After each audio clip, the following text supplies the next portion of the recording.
बिस्मिल्लाहिर्रहमानिर्रहीम। अल्लाह के नाम से जो बड़ा ही मेहरबान और रहम करने वाला है। अलिफ लाम मीम। अल्लाह वो जीवंत नित्य सत्ता जो जगत व्यवस्था को संभाले हुए है, वास्तव में उसके सिवा कोई इलाह यानी ईश प्रभु नहीं है। ए नबी, उसने तुम पर ये किताब उतारी जो सत्य लेकर आई है और उन किताबों की पुष्टि कर रही है जो पहले से आई हुई थीं। इससे पहले वो इंसानों के मार्गदर्शन के लिए तौरात और इंजील उतार चुका है, और उसने वो कसौटी उतारी है जो सत्य और असत्य का अंतर दिखाने वाली है। अब जो लोग अल्लाह के आदेशों को स्वीकार करने से इनकार करें, उनको निश्चय ही सख्त सजा मिलेगी। अल्लाह अपार शक्ति वाला है और बुराई का बदला देने वाला है। धरती और आकाश की कोई चीज अल्लाह से छिपी नहीं।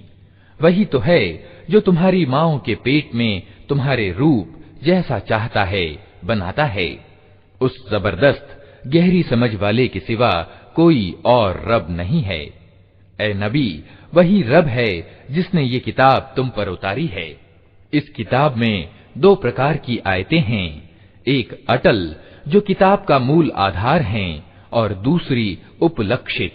जिन लोगों के दिलों में टेढ़ है वे फितने यानी गुमराही की तलाश में सदैव उपलक्षित ही के पीछे पड़े रहते हैं और उनको मनमाना अर्थ पहनाने का प्रयास किया करते हैं, जबकि उनका वास्तविक अर्थ अल्लाह के सिवा कोई नहीं जानता। इसके विपरीत जो लोग ज्ञान में पक्के हैं वे कहते हैं कि हमारा इन पर ईमान है, ये सब हमारे रब ही की ओर से हैं। और सत्य ये है कि किसी चीज से उचित शिक्षा केवल बुद्धिमान लोग ही प्राप्त करते हैं। वे अल्लाह से प्रार्थना करते हैं कि पालनहार, जब तू हमें सीधे रास्ते पर लगा चुका है तो फिर कहीं हमारे दिलों में टेढ़ न पैदा कर देना। हमें अपने दया निधि से दयालुता प्रदान कर कि तू ही वास्तविक दाता है। पालनहार, तू निश्चय ही सब लोगों को एक दिन इकट्ठा करने वाला है, जिसके आने में कोई संदेह नहीं। तू हरगिज अपने वादे से टलने वाला नहीं है। जिन लोगों ने इनकार की नीति अपनाई है, उन्हें अल्लाह के मुकाबले में न उनका धन कुछ काम देगा न संतान। वे नरक यानी जहन्नम का ईंधन बनकर रहेंगे। उनका अंजाम वैसा ही होगा जैसा फिरऔन के साथियों और उनसे पहले के अवज्ञाकारियों का हो चुका है कि उन्होंने अल्लाह की आयतों को झुठलाया। नतीजा ये हुआ कि अल्लाह ने उनके गुनाहों पर उन्हें पकड़ लिया, और सत्य ये है कि अल्लाह सख्त सजा देने वाला है। अतः ए नबी, जिन लोगों ने तुम्हारे पैगाम को स्वीकार करने से इनकार कर दिया है, उनसे कह दो कि निकट है वो समय जब तुम परास्त हो जाओगे और जहन्नम की ओर हांके जाओगे, और जहन्नम बड़ा ही बुरा ठिकाना है। तुम्हारे लिए उन दो गिरोहों में एक शिक्षाप्रद निशानी थी जो बद्र की लड़ाई में एक दूसरे के मुकाबिल हुए। एक गिरोह अल्लाह के मार्ग में लड़ रहा था और दूसरा गिरोह विधर्मी था। देखने वाले आंखों से देख रहे थे कि विधर्मी गिरोह ईमान वाले गिरोह से दोगुना है, किंतु नतीजे ने साबित कर दिया कि अल्लाह अपनी विजय और सहायता से जिसको चाहता है मदद देता है। नजर रखने वालों के लिए इसमें बड़ी शिक्षा निहित है। लोगों के लिए मनपसंद चीजें, स्त्रियां, संतान, सोने चांदी के ढेर, चुने घोड़े, चौपाए और खेती की जमीनें बड़ी लुभावनी बना दी गई हैं, किंतु ये सब दुनिया की कुछ दिनों के जीवन की सामग्रियां हैं। वास्तव में जो अच्छा ठिकाना है वो तो अल्लाह के पास है। कहो, मैं तुम्हें बताऊं कि इनसे अधिक अच्छी चीज क्या है? जो लोग धर्म परायणता यानी तकवा की नीति अपनाएं, उनके लिए उनके रब के पास बाग हैं जिनके नीचे नहरें बहती होंगी, जहां उन्हें हमेशा का जीवन प्राप्त होगा। पाकीज़ा पत्नियां उनकी संगिनी होंगी और अल्लाह की प्रसन्नता उन्हें प्राप्त होगी। अल्लाह अपने बंदों के रवैये पर गहरी नजर रखता है। ये वे लोग हैं जो कहते हैं कि मालिक, हम ईमान लाए। हमारी खताओं को माफ कर और हमें जहन्नम की आग से बचा ले। ये लोग धैर्य से काम लेने वाले हैं, सत्यवान हैं, आज्ञाकारी और दानशील हैं और रात की अंतिम घड़ियों में अल्लाह से क्षमा की प्रार्थनाएं किया करते हैं। अल्लाह ने खुद इस बात की गवाही दी है कि उसके सिवा कोई इलाह यानी ईश प्रभु नहीं है और फरिश्ते और सब ज्ञानवान भी सच्चाई और न्याय के साथ इस पर गवाह हैं कि उस बलशाली गहरी समझ वाले के सिवा वास्तव में कोई इलाह यानी ईश प्रभु नहीं है। अल्लाह के निकट दीन केवल इस्लाम है। इस दीन से हटकर जो विभिन्न मार्ग उन लोगों ने ग्रहण किए जिन्हें किताब दी गई थी, उनकी इस कार्यनीति का कोई कारण इसके सिवा न था कि उन्होंने ज्ञान आ जाने के बाद आपस में एक दूसरे पर ज्यादती करने के लिए ऐसा किया। और जो कोई अल्लाह के आदेश और मार्गदर्शन के अनुपालन से इनकार कर दे, अल्लाह को उससे हिसाब लेते कुछ देर नहीं लगती। अब यदि ए नबी ये लोग तुमसे झगड़ा करें तो उनसे कहो, मैंने और मेरे अनुयायियों ने तो अल्लाह के आगे अपने आप को समर्पित कर दिया है। फिर किताब वालों और जो किताब नहीं रखते दोनों से पूछो, क्या तुमने भी उसके आज्ञा पालन और बंदगी को स्वीकार किया? यदि किया तो वे सीधा मार्ग पा गए और यदि इससे मुख मोड़ा तो तुम पर केवल संदेश पहुंचा देने की जिम्मेदारी थी। आगे अल्लाह स्वयं अपने बंदों के मामलों को देखने वाला है। जो लोग अल्लाह के आदेश और मार्गदर्शन को मानने से इनकार करते हैं और उसके पैगंबरों को नाहक कत्ल करते हैं और ऐसे लोगों की जान लेने को उतारू हो जाते हैं जो इलाह यानी ईश प्रभु की मखलूक में से न्याय और सच्चाई का हुक्म देने के लिए उठें, उनको दर्दनाक सजा की खुशखबरी सुना दो। ये वे लोग हैं जिनके कर्म दुनिया और आखिरत दोनों में अकारथ गए और उनका सहायक कोई नहीं है। तुमने देखा नहीं कि जिन लोगों को किताब के ज्ञान में से कुछ अंश मिला है उनकी दशा क्या है? उन्हें जब अल्लाह की किताब की ओर बुलाया जाता है ताकि वो उनके बीच फैसला करे, तो उनमें से एक गिरोह उससे पहलू बचाता है और उस फैसले की ओर आने से मुंह फेर जाता है। उनकी ये नीति इस कारण से है कि वे कहते हैं, जहन्नम की आग तो हमें छुएगी तक नहीं, और यदि जहन्नम की सजा हमको मिलेगी भी तो बस कुछ दिन। उनकी मनगढ़ंत धारणाओं ने उनको अपने दीन के विषय में बड़े भ्रम में डाल रखा है। मगर क्या बनेगी उन पर जब हम उन्हें उस दिन इकट्ठा करेंगे जिसका आना निश्चित है। उस दिन हर व्यक्ति को उसकी कमाई का बदला पूरा पूरा दे दिया जाएगा और किसी के साथ अन्याय न होगा। कहो, ए अल्लाह, राज्य के स्वामी, तू जिसे चाहे राज्य दे और जिससे चाहे छीन ले, जिसे चाहे सम्मान प्रदान करे और जिसको चाहे अपमानित कर दे। भलाई तेरे अधिकार में है, यकीनन तुझे हर चीज की सामर्थ्य प्राप्त है। रात को दिन में पिरोता हुआ ले आता है और दिन को रात में। निर्जीव में से जीवधारी को निकालता है और जीवधारी में से निर्जीव को, और जिसे चाहता है बेहिसाब रोजी देता है। ईमान वालों को छोड़कर इनकार करने वालों यानी विधर्मियों को अपना साथी और यार मददगार हरगिज न बनाएं। जो ऐसा करेगा उसका अल्लाह से कोई संबंध नहीं। हाँ, ये माफ है कि तुम उनके जुल्म से बचने के लिए ऊपरी तौर से ऐसी नीति अपना लो, किंतु अल्लाह तुम्हें अपने आप से डराता है और तुम्हें उसी की ओर पलट कर जाना है। ए नबी, लोगों को खबरदार कर दो कि तुम्हारे दिलों में जो कुछ है उसे चाहे तुम छिपाओ या प्रकट करो, अल्लाह हर हाल में उसे जानता है। आकाशों और धरती की कोई चीज उसके ज्ञान से बाहर नहीं है और उसका प्रभुत्व हर चीज पर छाया रहता है। वो दिन आने वाला है जब हर व्यक्ति अपने किए का फल मौजूद पाएगा, चाहे उसने भलाई की हो या बुराई। उस दिन आदमी ये तमन्ना करेगा कि क्या ही अच्छा होता कि अभी ये दिन उससे बहुत दूर होता। अल्लाह तुम्हें अपने आप से डराता है और वो अपने बंदों का अत्यंत हितैषी है। ए नबी, लोगों से कह दो कि यदि तुम वास्तव में अल्लाह से प्रेम करते हो तो मेरा अनुसरण करो। अल्लाह तुमसे प्रेम करेगा और तुम्हारी खताओं को माफ कर देगा। वो बड़ा क्षमाशील और दयावान है।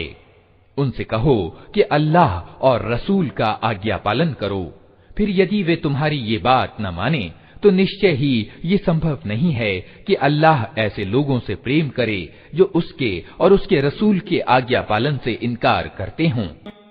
अल्लाह ने आदम और नूह और इब्राहिम की संतान और इमरान की संतान को संपूर्ण संसार वालों के मुकाबले में प्रधानता देकर अपने संदेश वाहन के लिए चुना था। ये एक सिलसिले के लोग थे जो एक दूसरे की नस्ल से पैदा हुए थे। अल्लाह सब कुछ सुनता और जानता है। वो उस समय सुन रहा था जब इमरान की स्त्री कह रही थी, मेरे पालनहार, मैं इस बच्चे को जो मेरे पेट में है तुझे भेंट स्वरूप अर्पित करती हूँ। वो तेरे ही कार्य के लिए अर्पित होगा। मेरी इस भेंट को स्वीकार कर, तू सुनने और जानने वाला है। फिर जब वो बच्ची उसके यहाँ पैदा हुई तो उसने कहा, मेरे मालिक, मेरे यहाँ तो लड़की पैदा हो गई है। हालांकि जो कुछ उसने जना था अल्लाह को उसकी खबर थी और लड़का लड़की की तरह नहीं होता। खैर, मैंने उसका नाम मरियम रख दिया है और मैं उसे और उसकी भावी संतान को तिरस्कृत शैतान के फितने से तेरी शरण में देती हूँ। अंततः उसके रब ने उस लड़की को खुशी से स्वीकार कर लिया। उसे बड़ी अच्छी लड़की बनाकर उठाया और जकरिया को उसका सरपरस्त बना दिया। जकरिया जब कभी उसके पास मेहराब यानी इबादत गाह में जाता तो उसके पास कुछ न कुछ खाने पीने की चीज पाता। पूछता, मरियम, ये तेरे पास कहाँ से आया? वो उत्तर देती, अल्लाह के पास से आया है। अल्लाह जिसे चाहता है बेहिसाब रोजी देता है। ये हाल देखकर जकरिया ने अपने रब को पुकारा, पालनहार, अपनी सामर्थ्य से मुझे नेक संतान दे, तू ही प्रार्थना सुनने वाला है। उत्तर में फरिश्तों ने आवाज दी। जबकि वो मेहराब यानी इबादत गाह में खड़ा उपासना कर रहा था कि अल्लाह तुझे यहया की खुशखबरी देता है। वो अल्लाह की ओर से एक आदेश की पुष्टि करने वाला बनकर आएगा। उसमें सरदारी और बुजुर्गी की शान होगी। पूर्ण संयत होगा। नबी बनाया जाएगा और अच्छों में उसकी गिनती होगी। जकरिया ने कहा, पालनहार, भला मेरे यहाँ लड़का कहाँ से होगा? मैं तो बहुत बूढ़ा हो चुका हूँ और मेरी पत्नी बांझ है। उत्तर मिला, ऐसा ही होगा। अल्लाह जो चाहता है करता है। निवेदन किया, मालिक, फिर कोई निशानी मेरे लिए नियत कर दे। कहा, निशानी ये है कि तुम 3 दिन तक लोगों से इशारे के सिवा कोई बातचीत न करोगे या न कर सकोगे। इस बीच अपने रब को बहुत याद करना और सुबह शाम उसकी तस्बीह यानी महिमा गान करते रहना। फिर वो समय आया जब मरियम से फरिश्तों ने आकर कहा, ऐ मरियम, अल्लाह ने तुझे चुना और पवित्रता प्रदान की और सारे संसार की स्त्रियों में तुझे आगे रखकर अपनी सेवा के लिए चुन लिया। ऐ मरियम, अपने रब की आज्ञाकारी बनकर रह, उसके आगे सजदा कर और जो बंदे उसके आगे झुकने वाले हैं उनके साथ तू भी झुक जा। ऐ नबी, ये छिपी खबरें हैं जो हम तुमको प्रकाशना के द्वारा बता रहे हैं, अन्यथा तुम उस समय वहां मौजूद न थे जब हैकल यानी उपासना गृह के सेवक ये फैसला करने के लिए कि मरियम का सरपरस्त कौन हो अपनी अपनी कलम फेंक रहे थे, और न तुम उस समय उपस्थित थे जब उनके बीच झगड़ा खड़ा हो गया था। और जब फरिश्तों ने कहा, ऐ मरियम, अल्लाह तुझे अपने एक आदेश की खुशखबरी देता है, उसका नाम मसीह मरियम का बेटा ईसा होगा, दुनिया और आखिरत में प्रतिष्ठित होगा, अल्लाह के निकटवर्ती बंदों में गिना जाएगा, लोगों से पालने में भी बात करेगा और बड़ी उम्र को पहुंचकर भी, और वो एक नेक व्यक्ति होगा। ये सुनकर मरियम बोली, पालनहार, मेरे यहाँ बच्चा कहाँ से होगा? मुझे तो किसी मर्द ने हाथ तक नहीं लगाया। उत्तर मिला, ऐसा ही होगा। अल्लाह जो चाहता है पैदा करता है। वो जब किसी काम के करने का फैसला करता है तो बस कहता है कि हो जा, और वो हो जाता है। फरिश्तों ने फिर अपनी बात को आगे बढ़ाते हुए कहा, और अल्लाह उसे किताब और गहरी समझ की शिक्षा देगा, तौरात और इंजील का ज्ञान देगा, और इस्राएल की संतान की ओर अपना रसूल नियुक्त करेगा। और जब वो रसूल के रूप में इस्राएलियों के पास आया तो उसने कहा, मैं तुम्हारे रब की ओर से तुम्हारे पास निशानी लेकर आया हूँ। मैं तुम्हारे सामने मिट्टी से पक्षी के रूप की एक आकृति बनाता हूँ और उसमें फूंक मारता हूँ। वो अल्लाह के आदेश से पक्षी बन जाती है। मैं अल्लाह के हुक्म से जन्मांध और कोढ़ी को अच्छा करता हूँ और उसकी अनुज्ञा से मुर्दे को जीवित करता हूँ। मैं तुम्हें बताता हूँ कि तुम क्या खाते हो और क्या अपने घरों में इकट्ठा करके रखते हो। इसमें तुम्हारे लिए काफी निशानी है अगर तुम ईमान वाले हो। मैं उस शिक्षा और पथ प्रदर्शन की पुष्टि करने वाला बनकर आया हूँ जो तौरात में से इस समय मेरे जमाने में मौजूद है, और इसलिए आया हूँ कि तुम्हारे लिए कुछ उन चीजों को वैध कर दूं जो तुम्हारे लिए अवैध कर दी गई हैं। देखो, मैं तुम्हारे रब की ओर से तुम्हारे पास निशानी लेकर आया हूँ, अतः अल्लाह से डरो और मेरा कहना मानो। अल्लाह मेरा रब भी है और तुम्हारा रब भी, अतः तुम उसी की बंदगी अपनाओ, यही सीधा मार्ग है। जब ईसा ने महसूस किया कि इस्राएल की संतान अधर्म और इनकार पर आमादा हैं, तो उसने कहा, कौन अल्लाह के मार्ग में मेरा सहायक होता है? हवारियों यानी साथियों ने उत्तर दिया, हम अल्लाह के मार्ग में आपके सहायक हैं। हम अल्लाह पर ईमान लाए, गवाह रहो कि हम मुस्लिम अर्थात अल्लाह के आज्ञाकारी हैं। मालिक, जो आदेश तूने उतारा है हमने उसे मान लिया और रसूल का अनुसरण स्वीकार किया। हमारा नाम गवाही देने वालों में लिख ले। फिर इस्राएली मसीह के विरुद्ध गुप्त उपाय करने लगे। उत्तर में अल्लाह ने भी अपना गुप्त उपाय किया, और ऐसे उपायों में अल्लाह सबसे बढ़कर है।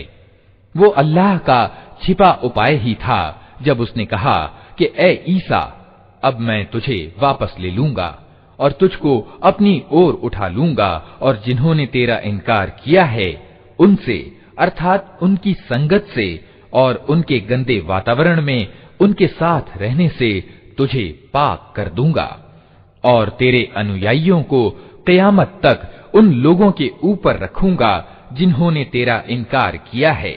फिर तुम सबको अंत में मेरे पास आना है। उस समय मैं उन बातों का निर्णय कर दूंगा जिनमें तुम्हारे बीच मतभेद हुआ है।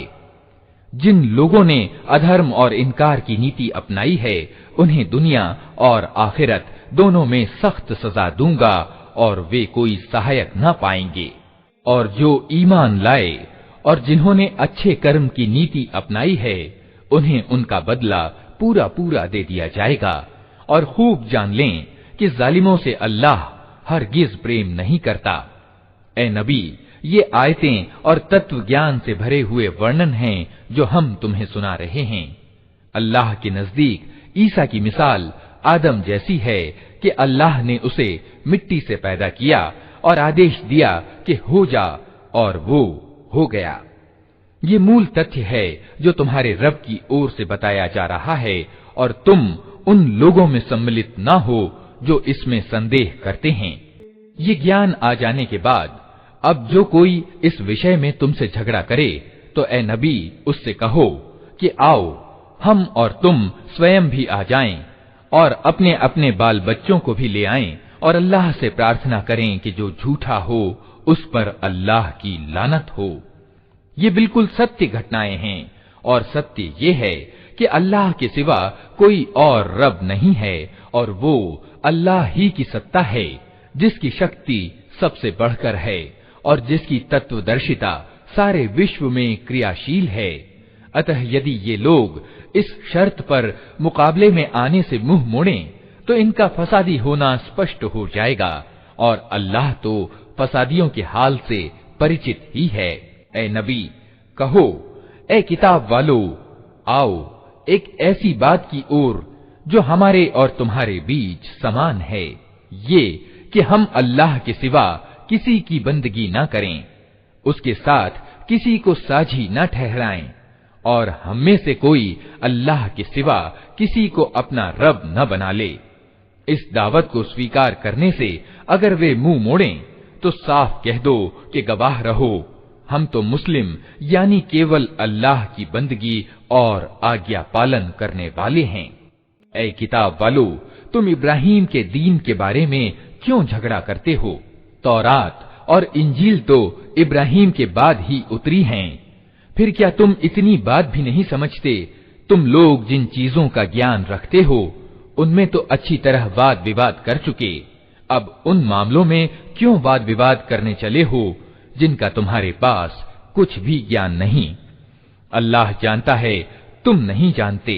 इब्राहीम न यहूदी था न ईसाई, बल्कि वो तो एक एकाग्र चित्त मुस्लिम था, और वो हरगिज मुशरिकों यानी बहुदेववादियों में से न था। इब्राहीम से संबंध रखने का सबसे अधिक अधिकार किसी को पहुंचता है तो उन लोगों को पहुंचता है जिन्होंने उसका अनुसरण किया, और अब ये नबी और इसके मानने वाले इस संबंध के अधिक अधिकारी हैं। अल्लाह केवल उन्हीं का समर्थक और सहायक है जो ईमान वाले हैं। ऐ ईमान लाने वालों, किताब वालों में से एक गिरोह चाहता है कि किसी तरह तुम्हें सीधे मार्ग से हटा दे, हालांकि वास्तव में वे अपने सिवा किसी को गुमराही में नहीं डाल रहे हैं, किंतु वे इसे जान नहीं पा रहे हैं। ऐ किताब वालों, क्यों अल्लाह की आयतों का इनकार करते हो जबकि तुम स्वयं उनका निरीक्षण कर रहे हो? ऐ किताब वालों, क्यों सत्य पर असत्य का रंग चढ़ाकर संदिग्ध बनाते हो?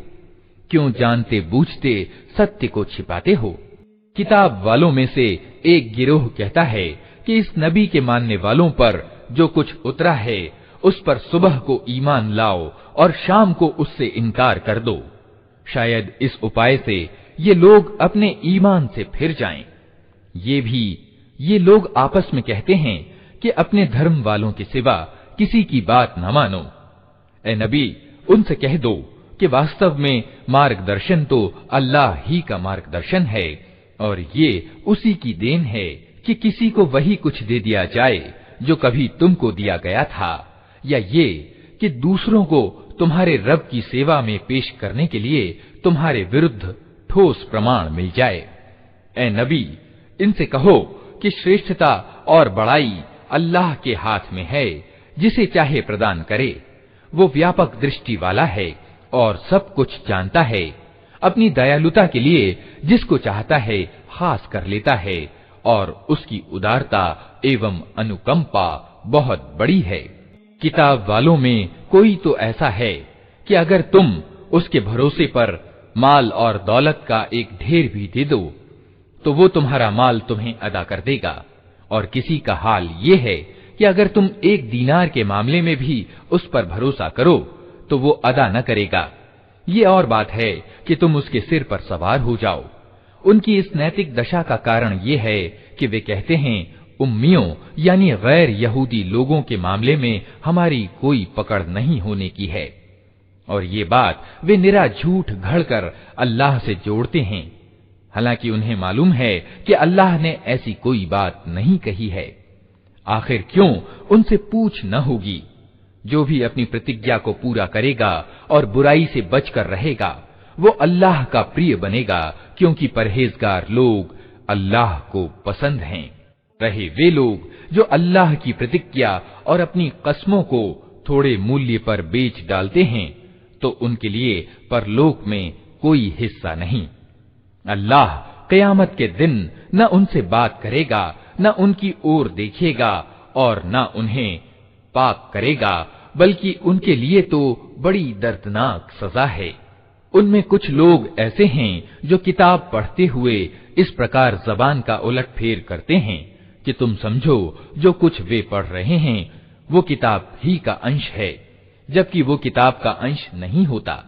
वे कहते हैं कि ये जो कुछ हम पढ़ रहे हैं ये अल्लाह की ओर से है, हालांकि वो अल्लाह की ओर से नहीं होता।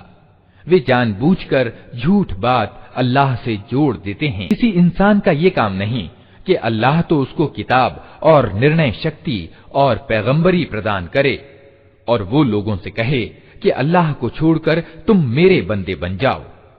वो तो यही कहेगा कि सच्चे रब्बानी अर्थात प्रभु सेवक बनो, जैसा कि उस किताब की शिक्षा का तकाजा है जिसे तुम पढ़ते और पढ़ाते हो। वो तुमसे हरगिज ये न कहेगा कि फरिश्तों को या पैगंबरों को अपना रब बना लो।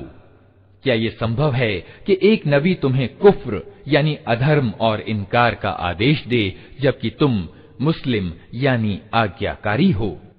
याद करो, अल्लाह ने पैगंबरों से वचन लिया था कि आज मैंने तुम्हें किताब और गहरी समझ और बुद्धिमत्ता प्रदान की है। कल अगर कोई दूसरा रसूल तुम्हारे पास उसी शिक्षा की पुष्टि करता हुआ आए जो पहले से तुम्हारे पास मौजूद है, तो तुम्हें उसको मानना होगा और उसकी सहायता करनी होगी। ये कहकर अल्लाह ने पूछा, क्या तुम इसका इकरार करते हो और इस पर मेरी ओर से प्रतिज्ञा की भारी जिम्मेदारी उठाते हो? उन्होंने कहा, हाँ, हम इकरार करते हैं। अल्लाह ने कहा, अच्छा, तो गवाह रहो और मैं भी तुम्हारे साथ गवाह हूं। इसके बाद जो अपनी प्रतिज्ञा से फिर जाए वही अवज्ञाकारी है। अब क्या ये लोग अल्लाह के आज्ञा पालन का तरीका यानी अल्लाह का दीन छोड़कर कोई और तरीका चाहते हैं? हालांकि आकाशों और धरती की सारी चीजें चाहे अनचाहे अल्लाह की आज्ञाकारी यानी मुस्लिम हैं और उसी की ओर सबको पलटना है। ए नबी, कहो कि हम अल्लाह को मानते हैं, उस शिक्षा को मानते हैं जो हम पर उतारी गई है, उन शिक्षाओं को भी मानते हैं जो इब्राहीम, इस्माइल, इसहाक, याकूब और याकूब की संतान पर उतरी थीं, और उन आदेशों को भी मानते हैं जो मूसा और ईसा और दूसरे पैगंबरों को उनके रब की ओर से दी गईं। हम उनके बीच अंतर नहीं करते और हम अल्लाह के आज्ञाकारी यानी मुस्लिम हैं। इस आज्ञा पालन यानी इस्लाम के सिवा जो व्यक्ति कोई और तरीका अपनाना चाहे, उसका वो तरीका हरगिज स्वीकार न किया जाएगा और परलोक में वो असफल रहेगा। कैसे हो सकता है कि अल्लाह उन लोगों को मार्ग पर चलाए जिन्होंने ईमान जैसी नेमत पा लेने के बाद फिर कुफ्र यानी अधर्म और इनकार की नीति अपनाई, हालांकि वे खुद इस बात पर गवाही दे चुके हैं कि ये रसूल सत्य पर है और उनके पास स्पष्ट निशानियां भी आ चुकी हैं। अल्लाह जालिमों को तो मार्ग नहीं दिखाया करता।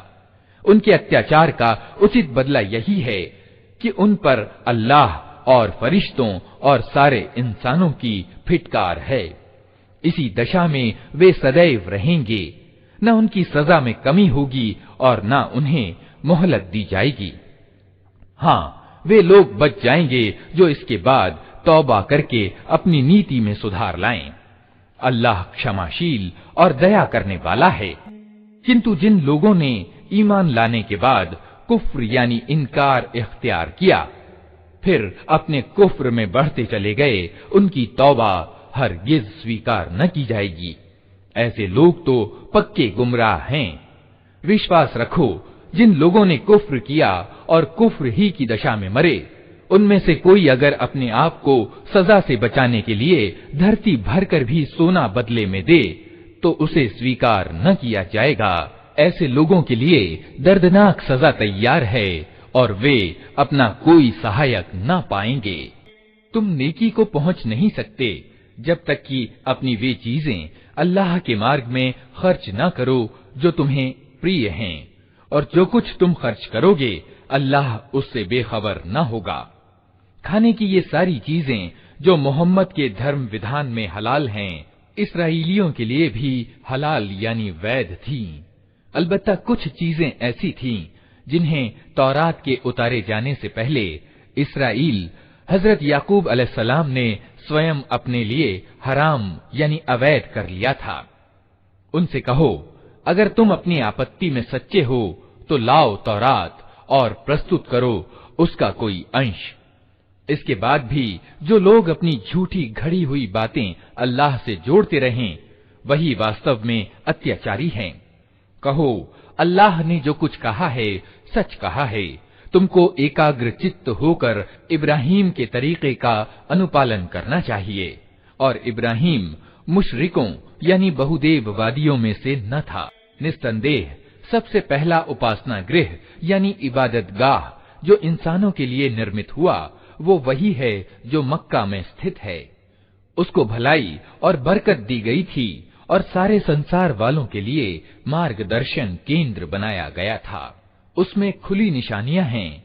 इब्राहीम का उपासना स्थल है और उसका हाल ये है कि जिसने उसमें प्रवेश किया सुरक्षित हो गया।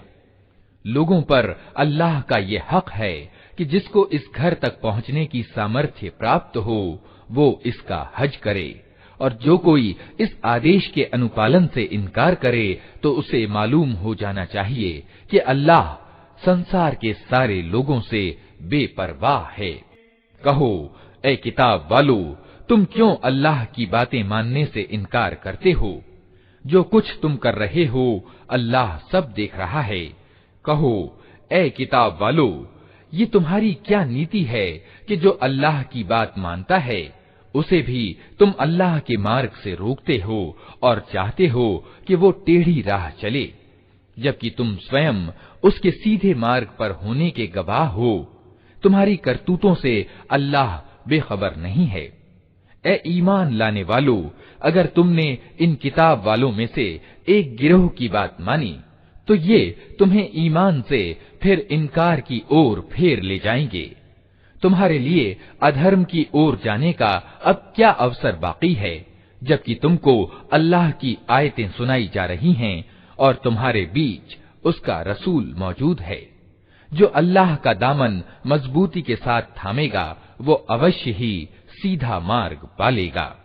ए ईमान लाने वालों, अल्लाह से डरो जैसा कि उससे डरने का हक है। तुमको मौत न आए, किंतु इस हाल में कि तुम मुस्लिम यानी आज्ञाकारी हो। सब मिलकर अल्लाह की रस्सी को मजबूती से पकड़ लो और विभेद में न पड़ो। अल्लाह के उस एहसान को याद रखो जो उसकी ओर से तुम पर हुआ है। तुम एक दूसरे के दुश्मन थे, उसने तुम्हारे दिल जोड़ दिए और उसके अनुग्रह एवं कृपा से तुम भाई भाई बन गए। तुम आग से भरे हुए एक गड्ढे के किनारे खड़े थे, अल्लाह ने तुमको उससे बचा लिया।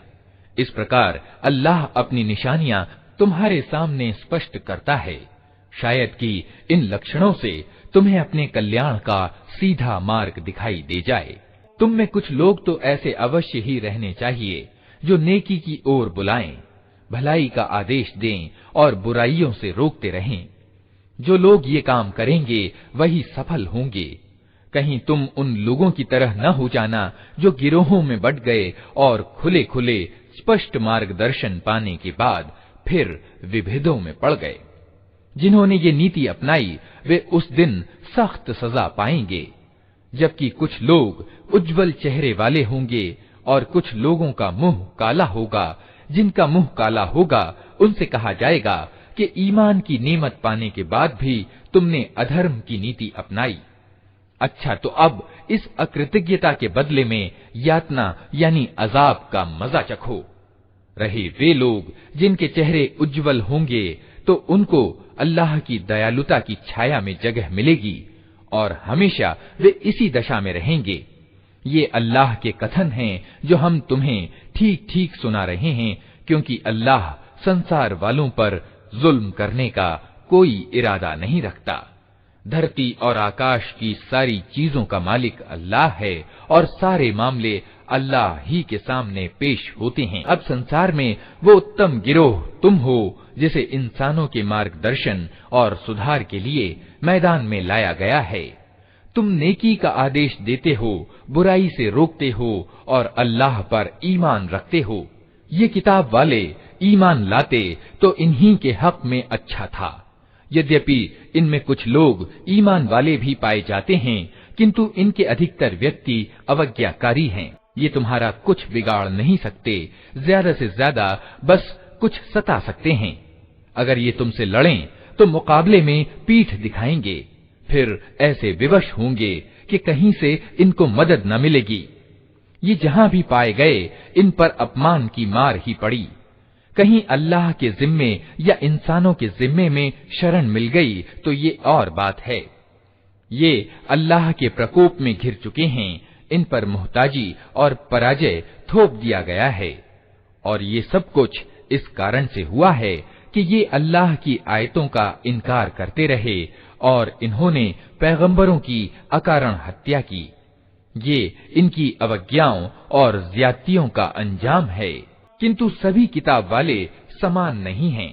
उनमें कुछ लोग ऐसे भी हैं जो सीधे रास्ते पर कायम हैं, रातों को अल्लाह की आयतें पढ़ते हैं और उसके आगे सजदा करते हैं, अल्लाह और अंतिम दिन पर ईमान रखते हैं, नेकी का आदेश देते हैं, बुराइयों से रोकते हैं और भलाई के कामों में सरगर्म रहते हैं। ये नेक लोग हैं और जो नेकी भी ये करेंगे उसकी उपेक्षा न की जाएगी। अल्लाह परहेजगारों से भली भांति परिचित है। रहे वे लोग जिन्होंने इनकार की नीति अपनाई तो अल्लाह के मुकाबले में उनको न उनका धन कुछ काम देगा न संतान। वे तो आग में जाने वाले लोग हैं और आग ही में हमेशा रहेंगे।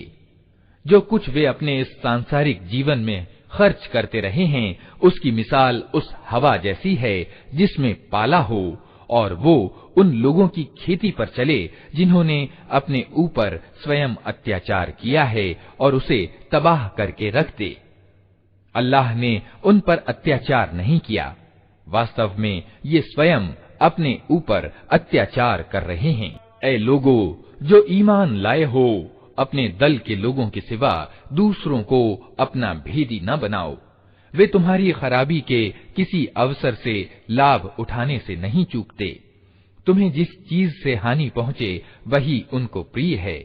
उनके मन का द्वेष उनके मुंह से निकला पड़ता है और जो कुछ वे अपने सीनों में छिपाए हुए हैं वो इससे बढ़कर है। हमने तुम्हें साफ साफ हिदायतें दे दी हैं। अगर तुम बुद्धिमान हो तो उनसे संबंध रखने में सावधानी बरतोगे। तुम उनसे प्रेम करते हो किंतु वे तुमसे प्रेम नहीं करते, हालांकि तुम समस्त आसमानी किताबों को मानते हो।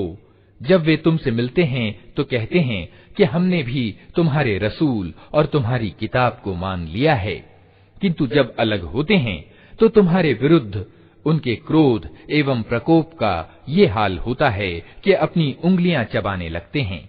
उनसे कह दो कि अपने क्रोध में आप जल मरो। अल्लाह दिलों के छिपे हुए भेद तक जानता है। तुम्हारा भला होता है तो उनको बुरा मालूम होता है और तुम पर कोई मुसीबत आती है तो ये प्रसन्न होते हैं, किंतु इनका कोई उपाय तुम्हारे विरुद्ध सफल नहीं हो सकता। शर्त ये है कि तुम धैर्य से काम लो और अल्लाह से डर कर काम करते रहो। जो कुछ ये कर रहे हैं अल्लाह उस पर हावी है।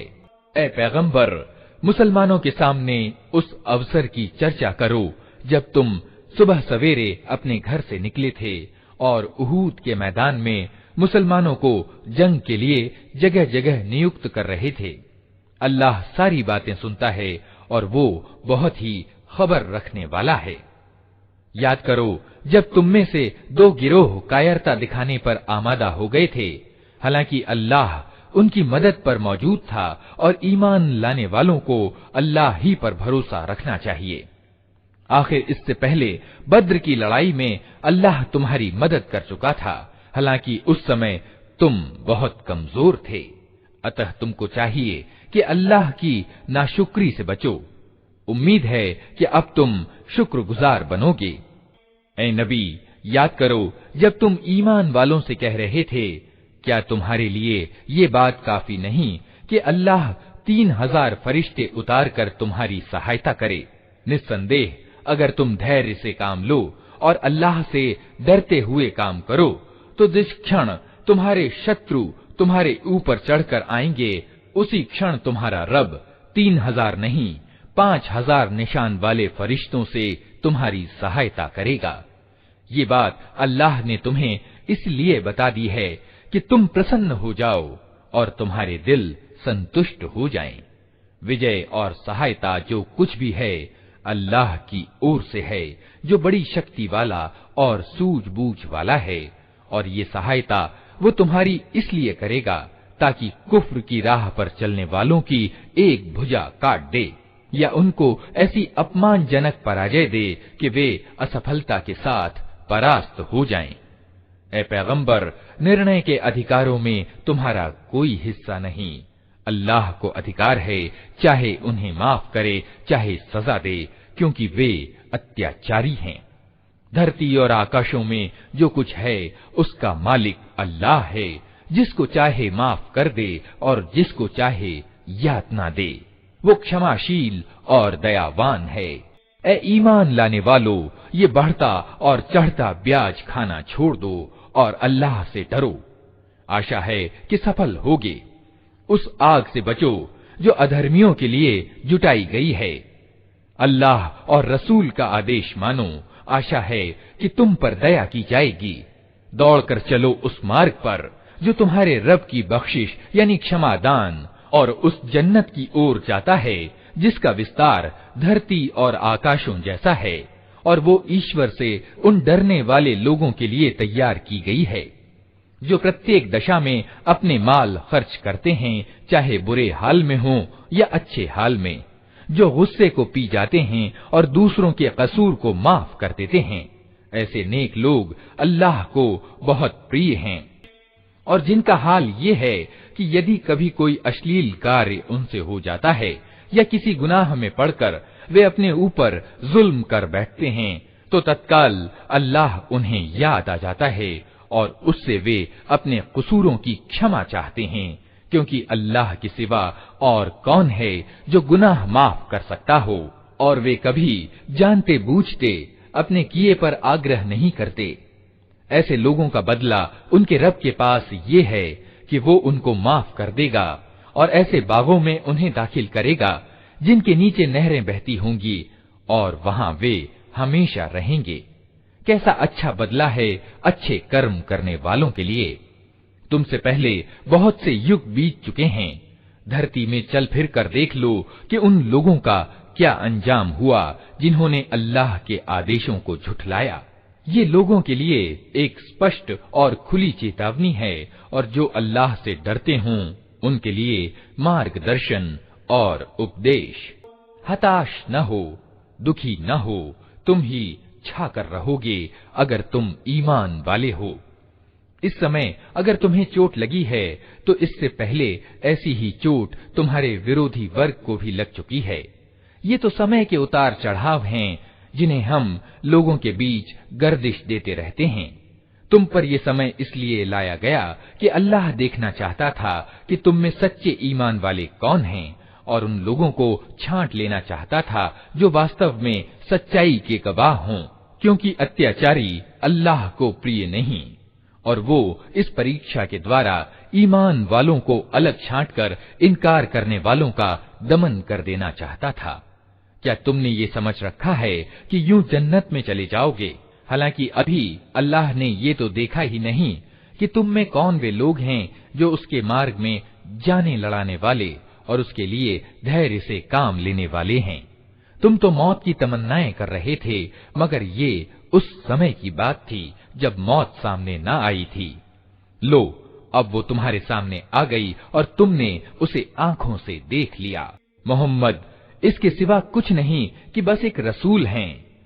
उनसे पहले और रसूल भी गुजर चुके हैं। फिर क्या अगर उनकी मृत्यु हो जाए या उनकी हत्या कर दी जाए तो तुम लोग उल्टे पांव फिर जाओगे? याद रखो, जो उल्टा फिरेगा वो अल्लाह का कुछ नुकसान न करेगा। अलबत्ता जो अल्लाह के शुक्रगुजार बंदे बनकर रहेंगे उन्हें वो इसकी मजदूरी देगा। कोई प्राणी अल्लाह की अनुमति के बिना नहीं मर सकता। मौत का समय तो लिखा हुआ है। जो व्यक्ति दुनिया में बदला पाने के इरादे से कार्य करेगा उसको हम दुनिया ही में से देंगे, और जो आखिरत के बदले के इरादे से कार्य करेगा वो आखिरत का बदला पाएगा, और शुक्र करने वालों को हम उनका बदला अवश्य प्रदान करेंगे।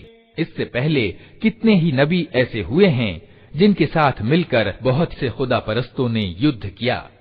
अल्लाह के मार्ग में जो मुसीबतें उन पर पड़ी, उनसे वे हताश नहीं हुए, उन्होंने कमजोरी नहीं दिखाई, वे असत्य के आगे नतमस्तक नहीं हुए।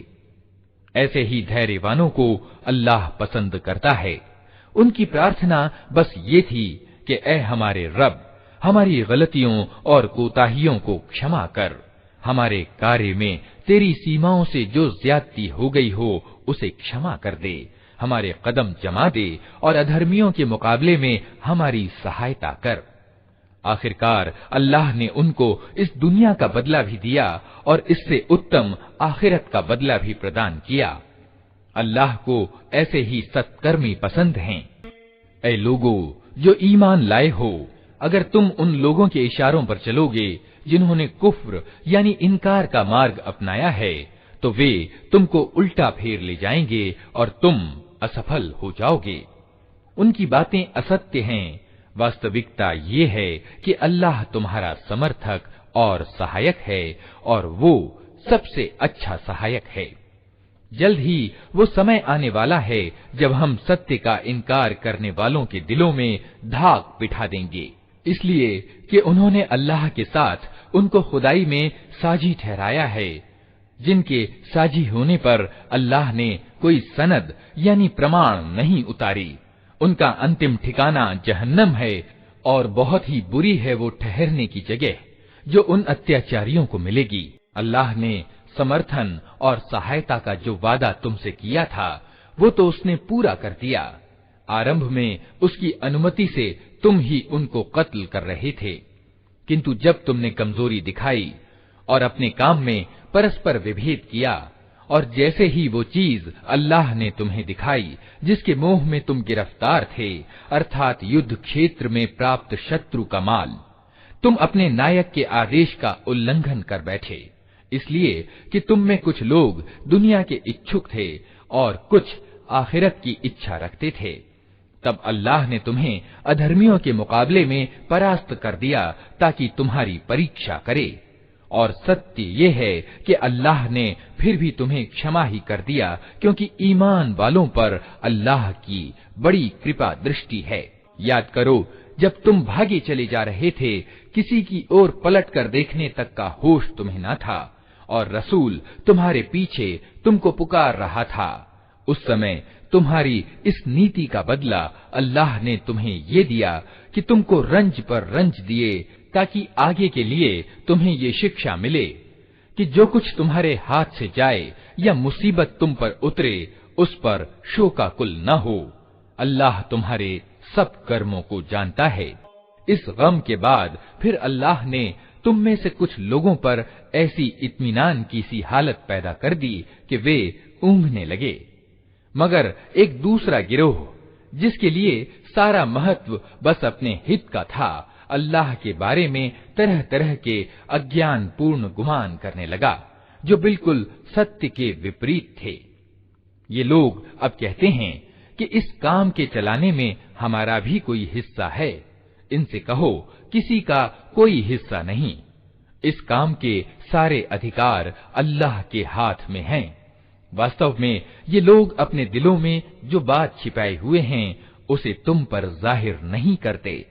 उनका असल मकसद ये है कि अगर नेतृत्व के अधिकार में हमारा कुछ हिस्सा होता तो यहाँ हम मारे न जाते। इनसे कह दो कि अगर तुम अपने घरों में भी होते तो जिन लोगों की मौत लिखी हुई थी वे खुद अपने मारे जाने की जगहों की ओर निकल आते। और ये मामला जो पेश आया ये तो इसलिए था कि जो कुछ तुम्हारे सीनों में छिपा हुआ है अल्लाह उसे जांच ले और जो खोट तुम्हारे दिलों में है उसे छांट दे। अल्लाह दिलों का हाल भली भांति जानता है। तुम में से जो लोग मुकाबले के दिन पीठ फेर गए थे उनके इस फिसलने का कारण ये था कि उनकी कुछ कमजोरियों के कारण शैतान ने उनके कदम डगमगा दिए थे। अल्लाह ने उन्हें क्षमा कर दिया। अल्लाह बड़ा क्षमा करने वाला और सहनशील है। ऐ लोगों जो ईमान लाए हो, अधर्मियों की सी बातें ना करो। जिनके सगे संबंधी अगर कभी सफर पर जाते हैं या युद्ध में सम्मिलित होते हैं और वहां किसी घटना में घिर जाते हैं तो वे कहते हैं कि यदि वे हमारे पास होते तो न मारे जाते और न कत्ल होते। अल्लाह इस प्रकार की बातों को उनके दिलों में पछतावा और संताप का कारण बना देता है, अन्यथा वास्तव में मारने और जिलाने वाला तो अल्लाह ही है और तुम्हारे सभी कर्मों को वही देखता है। अगर तुम अल्लाह के मार्ग में मारे जाओ या मर जाओ तो अल्लाह की जो दयालुता और क्षमा दान तुम्हारे हिस्से में आएगा वो उन सारी चीजों से उत्तम है जिन्हें ये लोग इकट्ठा कर रहे हैं। और चाहे तुम मरो या मारे जाओ, प्रत्येक दशा में तुम सबको सिमट कर जाना अल्लाह ही की ओर है। ए पैगंबर, ये अल्लाह की बड़ी दयालुता है कि तुम इन लोगों के लिए बहुत नर्म स्वभाव के हो, अन्यथा यदि कहीं तुम क्रूर स्वभाव और कठोर हृदय के होते तो ये सब तुम्हारे आसपास से छट जाते। इनके कसूर माफ कर दो, इनके लिए मग़फ़िरत की दुआ करो और धर्म के कार्य में इनको भी परामर्श में सम्मिलित रखो। फिर जब तुम्हारा संकल्प किसी सम्मति पर सुदृढ़ हो जाए तो अल्लाह पर भरोसा करो। अल्लाह को वे लोग प्रिय हैं जो उसी के भरोसे पर काम करते हैं।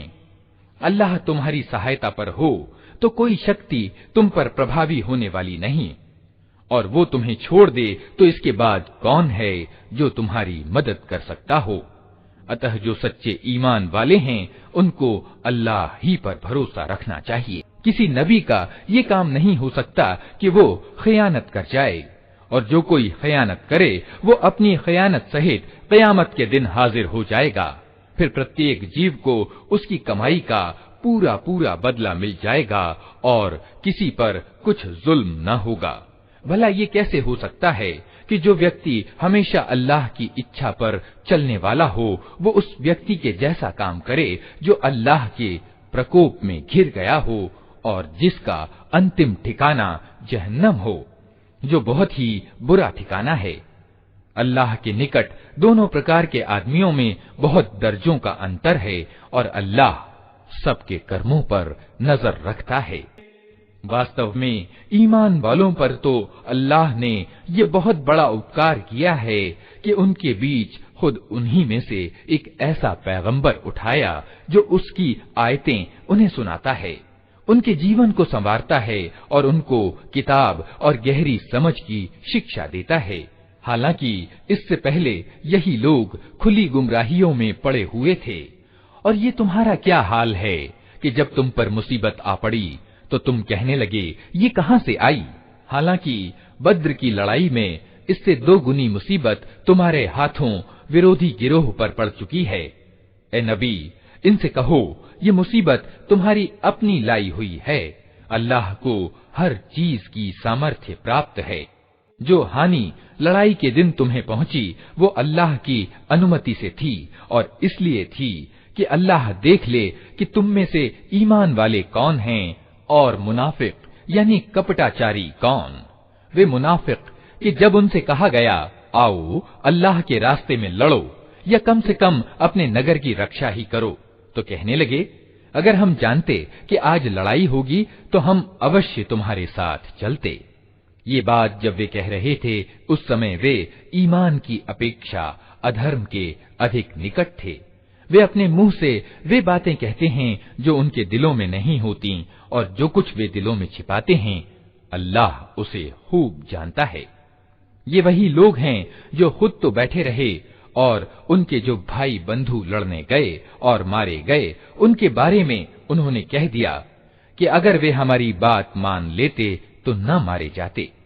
उनसे कहो कि अगर तुम अपने इस कथन में सच्चे हो तो स्वयं तुम्हारी मौत जब आए उसे टाल कर दिखा देना। जो लोग अल्लाह के मार्ग में मारे गए हैं उन्हें मुर्दा न समझो, वे तो वास्तव में जीवित हैं, अपने रब के पास रोजी पा रहे हैं। जो कुछ अल्लाह ने अपनी उदार कृपा से उन्हें दिया है उस पर प्रसन्न और आनंदित हैं और संतुष्ट हैं कि जो ईमान वाले उनके पीछे संसार में रह गए हैं और अभी वहां नहीं पहुंचे हैं उनके लिए भी किसी डर और रंज का अवसर नहीं है। वे अल्लाह के इनाम और उसकी उदार कृपा पर आनंदित और प्रसन्न हैं और उनको मालूम हो चुका है कि अल्लाह ईमान वालों का बदला नष्ट नहीं करता। ऐसे ईमान वालों के बदले को जिन्होंने जख्म खाने के बाद भी अल्लाह और रसूल की पुकार को स्वीकार किया, उनमें जो लोग नेक और परहेजगार हैं, उनके लिए बड़ा बदला है। जिनसे लोगों ने कहा कि तुम्हारे विरुद्ध बड़ी सेनाएं एकत्र हुई हैं, उनसे डरो, तो ये सुनकर उनका ईमान और बढ़ गया और उन्होंने उत्तर दिया कि हमारे लिए अल्लाह काफी है और वही सबसे अच्छा कार्य साधक है। आखिरकार वे अल्लाह की नेमत और उदार कृपा के साथ पलट आए, उनको किसी प्रकार की तकलीफ भी न पहुंची और अल्लाह की इच्छा पर चलने का श्रेय भी उन्हें प्राप्त हो गया। अल्लाह बड़ा अनुग्रह करने वाला है। अब तुम्हें मालूम हो गया कि वो वास्तव में शैतान था जो अपने दोस्तों से अकारण डरा रहा था। अतः आगे तुम इंसानों से न डरना, मुझसे डरना अगर तुम वास्तव में ईमान वाले हो। ए पैगंबर, जो लोग आज कुफ्र यानी इनकार और अधर्म के मार्ग में बड़ी दौड़ धूप कर रहे हैं, उनकी सरगर्मियों से तुम दुखी ना हो। ये अल्लाह का कुछ भी ना बिगाड़ सकेंगे। अल्लाह का इरादा ये है कि उनके लिए परलोक में कोई हिस्सा न रखे और आखिरकार उनको सख्त सजा मिलने वाली है। जो लोग ईमान को छोड़कर कुफ्र के खरीदार बने हैं, वे निश्चय ही अल्लाह की कोई हानि नहीं कर रहे हैं। उनके लिए दुखद यातना तैयार है। ये ढील जो हम उन्हें दिए जाते हैं, इसको ये अधर्मी अपने लिए अच्छा न समझें। हम तो इन्हें इसलिए ढील दे रहे हैं कि ये अच्छी तरह गुनाहों का बोझ समेट लें, फिर उनके लिए अत्यंत अपमानजनक सजा है। अल्लाह ईमान वालों को इस दशा में हरगिज न रहने देगा जिसमें तुम लोग इस समय पाए जाते हो। वो पाक लोगों को नापाक लोगों से अलग करके रहेगा, किंतु अल्लाह का तरीका ये नहीं है कि तुम लोगों पर परोक्ष को प्रकट कर दे। परोक्ष की बातें बताने के लिए तो अल्लाह अपने रसूलों में से जिसे चाहता है चुन लेता है।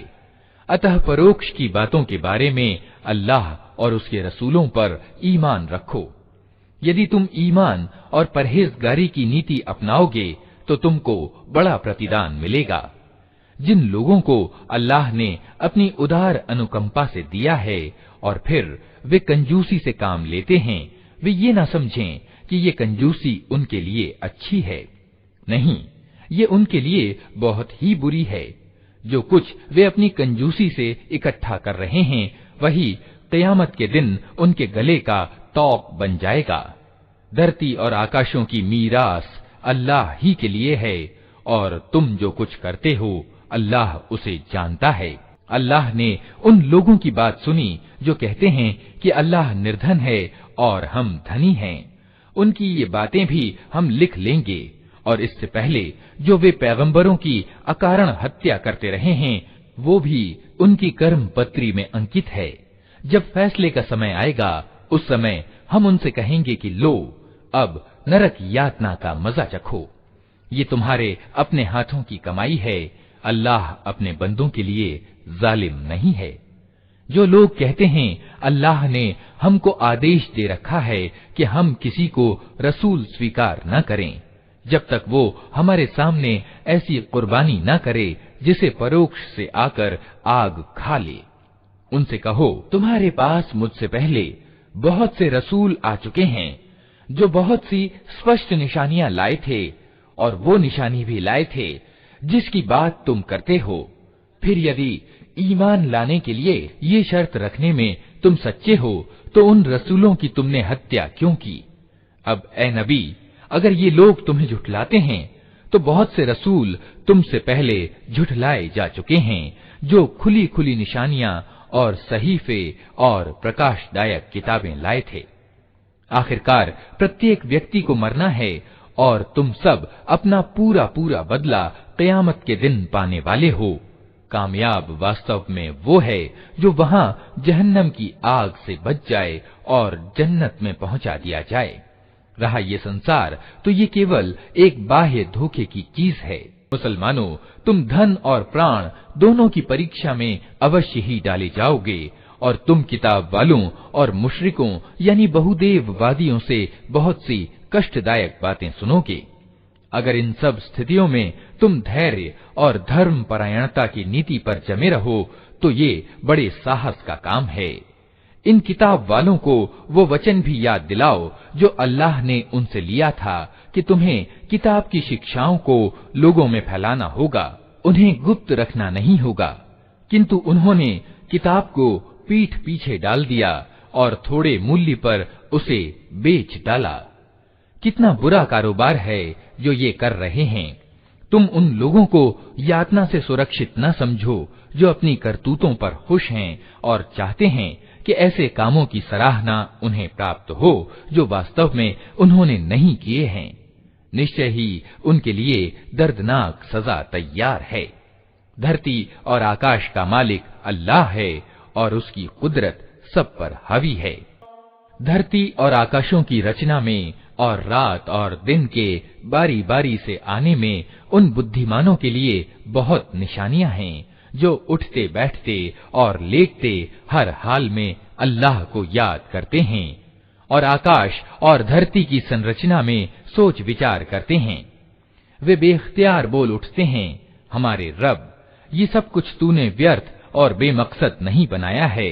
तू पाक है इससे कि निरर्थक कार्य करे। अतः ए रब, हमें नरक की यातना से बचा ले। तूने जिसे नरक में डाला उसे वास्तव में बड़ी अपमान दशा और दुर्गति में डाल दिया और फिर ऐसे जालिमों का कोई सहायक न होगा।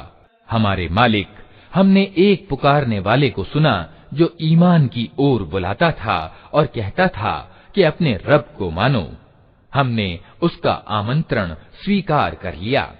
अतः ऐ हमारे मालिक, जो अपराध हमसे हुए हैं उनको क्षमा कर दे, जो बुराइयां हम में हैं उन्हें दूर कर दे और हमारा अंत नेक लोगों के साथ कर। हमारे रब, जो वादे तूने अपने रसूलों के माध्यम से किए हैं उनको हमारे साथ पूरा कर और क़यामत के दिन हमें रुसवाई में न डाल। बेशक तू अपने वादे के खिलाफ करने वाला नहीं है। जवाब में उनके रब ने कहा, मैं तुम में से किसी का कर्म अकारथ करने वाला नहीं हूँ, चाहे मर्द हो या औरत। तुम सब एक दूसरे के सहजाती हो। अतः जिन लोगों ने मेरे लिए अपने वतन छोड़े और मेरे रास्ते में अपने घरों से निकाले गए और सताए गए और मेरे लिए लड़े और मारे गए, उन सब के गुनाह मैं माफ कर दूंगा और उन्हें ऐसे बागों में प्रवेश करूंगा जिनके नीचे नहरें बहती होंगी। ये उनका बदला है अल्लाह के यहाँ और अच्छा बदला अल्लाह ही के पास है। ए नबी, संसार के देशों में अल्लाह के नाफरमान लोगों की चलक फिरत तुम्हें किसी धोखे में न डाले। ये केवल थोड़े दिनों के जीवन का थोड़ा सा आनंद है, फिर ये सब जहन्नम में जाएंगे जो बहुत ही बुरा ठिकाना है। इसके विपरीत जो लोग अपने रब से डरते हुए जिंदगी गुजारते हैं उनके लिए ऐसे बाग हैं जिनके नीचे नहरें बहती हैं। उन बागों में वे हमेशा रहेंगे। अल्लाह की ओर से आतिथ्य सामग्री है उनके लिए और जो कुछ अल्लाह के पास है नेक लोगों के लिए वही सबसे अच्छा है। किताब वालों में भी कुछ ऐसे लोग हैं जो अल्लाह को मानते हैं, इस किताब पर ईमान लाते हैं जो तुम्हारी ओर भेजी गई है और उस किताब पर भी ईमान लाते हैं जो इससे पहले खुद उनकी ओर भेजी गई थी। अल्लाह के आगे झुके हुए हैं और अल्लाह की आयतों को थोड़े से मूल्य पर बेच नहीं देते। उनका बदला उनके रब के पास है और अल्लाह हिसाब चुकाने में देर नहीं लगाता। ऐ लोगों जो ईमान लाए हो, धैर्य से काम लो, असत्यवादियों के मुकाबले में जमे रहो, सत्य की सेवा के लिए कमर कसे रहो और अल्लाह से डरते रहो। उम्मीद है कि कामयाबी पाओगे।